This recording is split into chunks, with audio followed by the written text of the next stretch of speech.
देखते देखते हैं और साथ ही साथ कितना शॉकिंग रहा आपके लिए?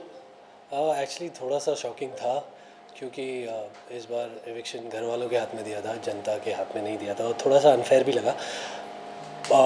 अगर जनता के हाथ में होता तो आई एम प्रीटी श्योर कि मैं शायद यहाँ पे नहीं होता अभी। सो घर वालों के साथ आप रह रहे थे, कौन सा ऐसा लगा कि अनफेयर किस तरीके से आपको लगा जिस तरीके से बिग बॉस ने खेला है?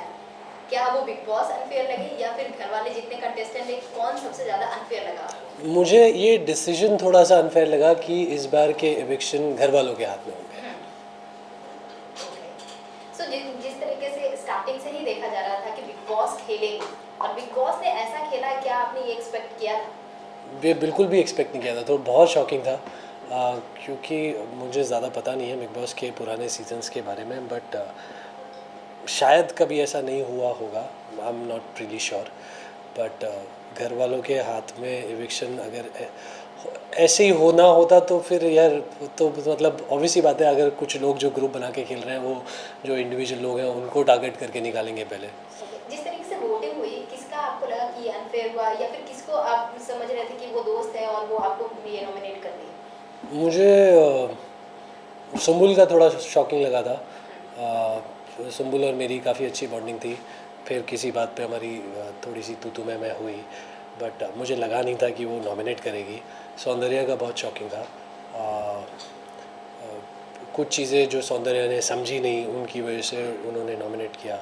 अर्चना का बहुत शॉकिंग था क्योंकि जब अर्चना दोबारा घर में वापस आई थी और प्रियंका, मैं और सौंदर्या उनको लाने के लिए थोड़ा लड़े थे, तो अर्चना ने उस टाइम पे बोला था कि मैं माता रानी की कसम खाती हूँ, मैं आप तुम तीनों को तो कभी नॉमिनेट नहीं करूँगी। तो वो थोड़ा सा शॉकिंग था, बट अर्चना से थोड़ा सा एक्सपेक्टेड भी था कि वो कभी भी पलट सकती है, कभी भी धोखा दे सकती है। जिस तरीके से प्रियंका के साथ बॉन्ड है उसको किस तरीके से आप एक्सप्लेन करना चाहेंगे? ऑडियंस को तो ये बॉन्ड काफ़ी ज़्यादा प्यारा लग रहा था, आप किस तरीके से ये बॉन्ड को एक्सप्लेन करना? आई थिंक अगर आप लोग इन्जॉय कर रहे हो तो इन्जॉय करते रहो, किसी भी बॉन्ड को जस्टिफिकेशन देने की क्या ज़रूरत है या कोई नाम देने की क्या ज़रूरत है। 2 साल से हम तो जस्टिफाई करते आ रहे हैं कि हम दोस्त हैं, बहुत अच्छे दोस्त हैं, बट अभी सोच लो अपने आप जो भी सोचना है। लेकिन आपकी तरफ से तो दोस्ती दिखाई दे रही, लेकिन प्रियंका की तरफ से तो दोस्ती नहीं दिखाई the inside the big boss house, और लेकिन काफ़ी उन्होंने आपको परेशान भी किया दिखाई दे रहा था इनसाइड द बिग बॉस। ऐसा लग रहा था कि वो आपके ऊपर काफ़ी हावी रही है। अगर आपके देखा जाए तो उस पर आप क्या कहना चाहोगे? मतलब it's look like a torturing, और आपको टॉर्चर कर रही थी। ये ऐसा आपको लगता है ना, क्योंकि आप दिन में 1 घंटा देखते हैं, आप 24 घंटे साथ नहीं होते, ऐसा आपको लगता है। नहीं, लेकिन जिस तरह से भी हुई, मतलब आप जब काफ़ी नाराज़ भी हुए, आप चिल्लाए भी आपने कहीं। क्या आप अपने दोस्त से कभी लड़े नहीं हो?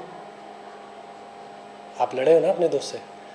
हर दोस्ती में, हर रिलेशनशिप में, इनफैक्ट माँ बेटे हो या माँ बेटी के रिलेशनशिप में लड़ाई झगड़े होते हैं, एक दूसरे को कुछ चीज़ें बोली जाती हैं, हर रिश्ते में होता है। उसका मतलब ये नहीं कि आप अगर आप बीमार पड़े हो और आपकी मॉम आपको बोल रही है कि बेटा आज आप रेस्ट करो, आप नहीं बाहर जाओगे, तो क्या वो डोमिनेशन है?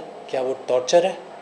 वो केयर है। अगर अगर आपके ही फ्रेंड साजिद सर, कि उन्होंने भी आपको कई बार बोला कि she do over the board, आपके सामने खुद उन्होंने बोला, उस पर मतलब घर के लोग खुद कह रहे, मैं तो चलो 24 आवर्स में नहीं था, मैं तो सिर्फ 1 घंटे का एपिसोड देखता हूँ, लेकिन वो 24 आवर्स के अंदर जो साजिद हो, शीन हो, हर कोई जो घर के लोग हैं, अर्चना, वो भी कई सारे लोग बोलते थे कि she going over the board. अगर उन लोगों को हमारी दोस्ती इतनी समझ आती तो वो प्रियंका से डर के अपनी मंडली को पलटन नहीं बनाते और हम दोनों को टारगेट नहीं करते, क्योंकि उन लोगों को दिख रहा था कि हम दोनों एक दूसरे के कितने बड़े सपोर्टर्स हैं और एक दूसरे के लिए पिलर्स हैं। आप, मैं ना नहीं कह रहा हूँ, लेकिन जो मतलब आपको मतलब हर वक्त मतलब बोलते रहो एक्सप्लेनेशन। देखो क्या होता है, जिन लोगों की दोस्ती फ़ायदे के लिए होती है उन लोगों को दूसरों की दोस्ती समझ नहीं आएगी। मैं जानना चाहूँगी बेस्ट मोमेंट क्या कुछ रहा है प्रियंका के साथ आपका? बेस्ट मोमेंट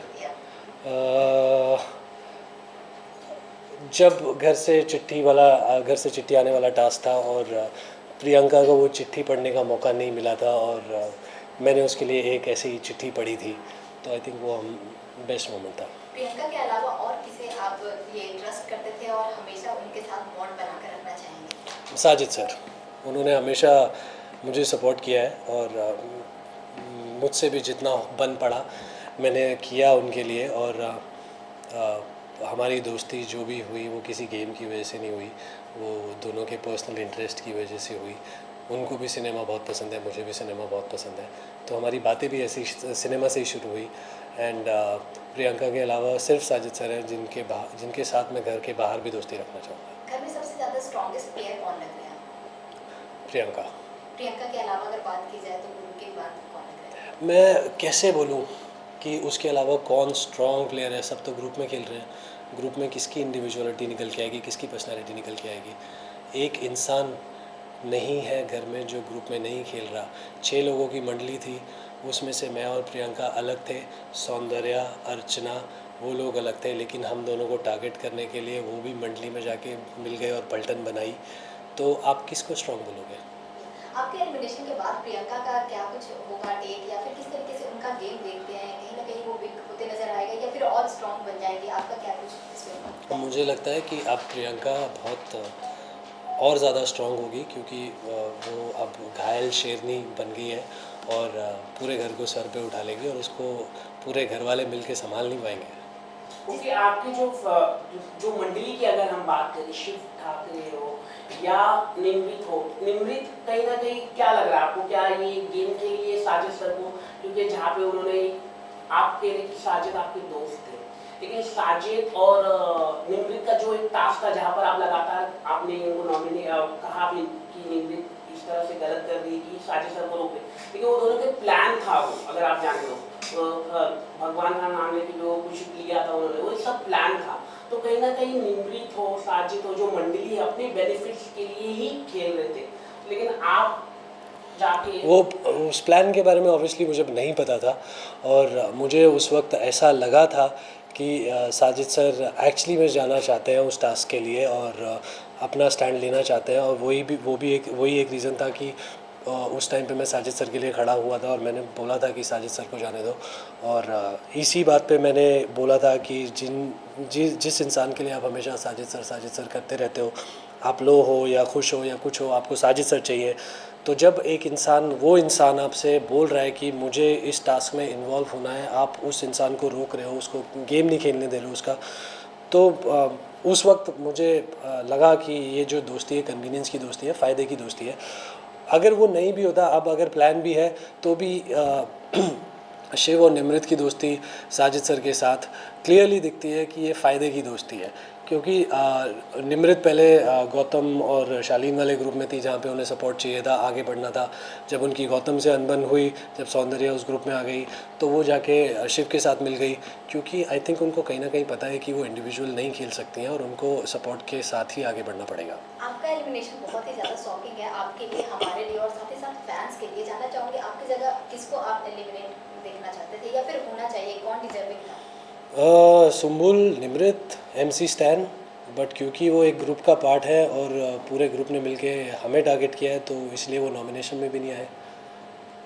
जिस तरीके से फैंस अगर हम स्टैंड ले बात रहे करें हैं, सिम्बुल हो या शालीन हो, ये तीन जो एंगल चले, टीना का लव स्टोरी जो चला, फेक भी चला, क्या लग रहा है आपको इन तीनों के बारे में? सिम्बुल भी काफ़ी ड्रामेटिक हो गई थी अंदर, आप क्या कहना चाहोगे? जब अर्चना को भी जब आउट हुई थी तो वहाँ पे भी वो चिल्लाना शुरू कर दिया था, एंड साजिद सर भी काफ़ी प्रोवोक कर रहे थे कि निकलो, इसको मारो, निकल। तो हाउ यू सी दे ये तीन मंडली थी, ये फेक लव स्टोरी चली अंदर?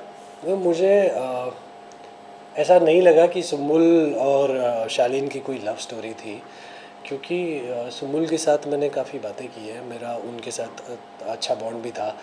तो मैंने उन्हें जितना समझा है, वो एज अ पर्सन है ऐसी कि वो अपने दोस्तों को गले लगाएंगी, उनके लिए कुछ चीज़ें करेंगी, उनका काम करेंगी।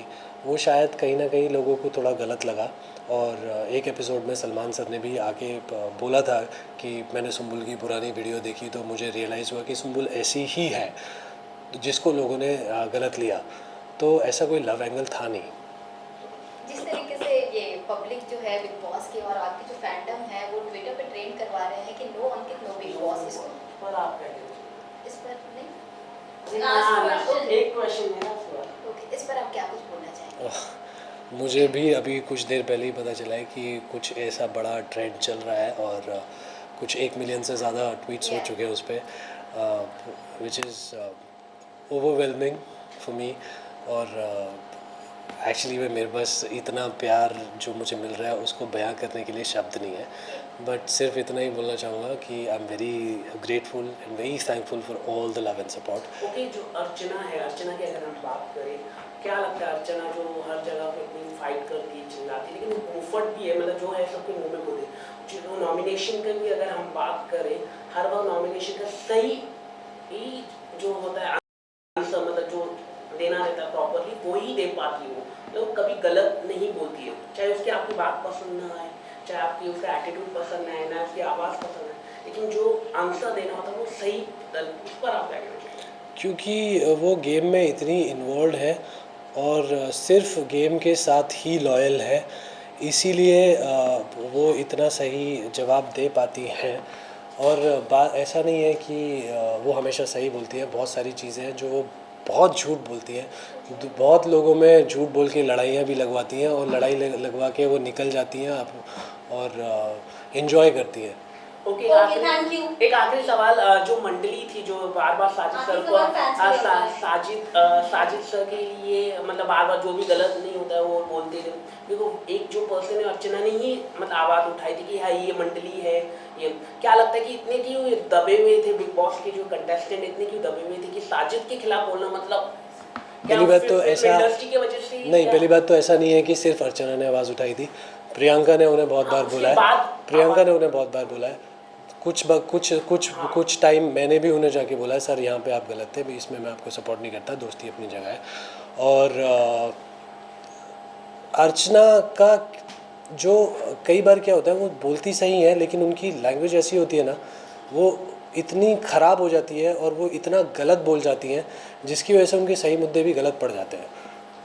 तो फर्स्ट ऑफ ऑल जो यही बोलना था कि ऐसा नहीं है कि सिर्फ अर्चना ने साजिद सर को उनकी गलत चीज़ों के लिए गलत बोला है, बाकी लोगों ने भी बोला है। ओके, प्रियंका ट्रॉफी जीतने वाली है तो सबको पता ही है, लेकिन इसके अलावा दो कौन हो कंटेस्टेंट होने वाले हैं वो आप बता दीजिए। प्रियंका के अलावा कोई नहीं जीतने वाला।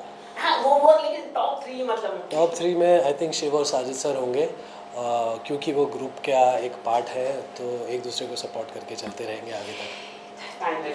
Lovely talking to you. Thank you. Thank you sir. Asking also, if it's lovely talking to you. वो mic पे मारते